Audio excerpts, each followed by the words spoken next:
En 2015, ce champ situé entre les communes de Chanceaux-sur-Choisy et Notre-Dame-de-Haye pourrait être transformé en périphérique. C'est en tout cas l'une des options retenues par le Conseil général, ici dans son deuxième tracé.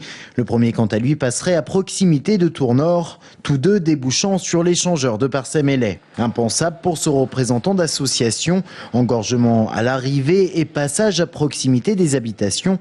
Lui milite pour une variante du troisième tracé, celui qui raccorde le périphérique à l'A28. C'est une variante qui permet de rejoindre l'A28 en touchant encore moins d'habitations. C'est-à-dire, au lieu de passer à l'est de la route de Rouziers, c'est de passer à l'ouest de la route de Rouziers.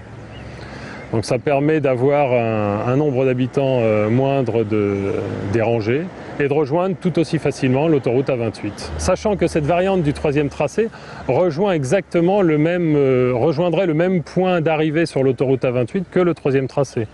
Au Conseil général, on reconnaît que le premier tracé serait le moins plausible. Trop proche de Tours, trop proche de l'avenue du Danemark et surtout trop proche de l'urbanisation.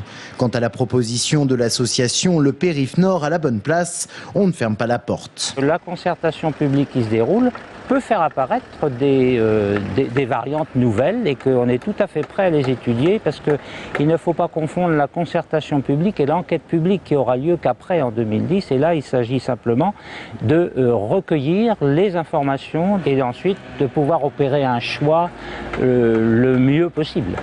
Mais problème pour ce troisième tracé ou pour sa variante, le projet nécessiterait un investissement supplémentaire de 160 millions d'euros.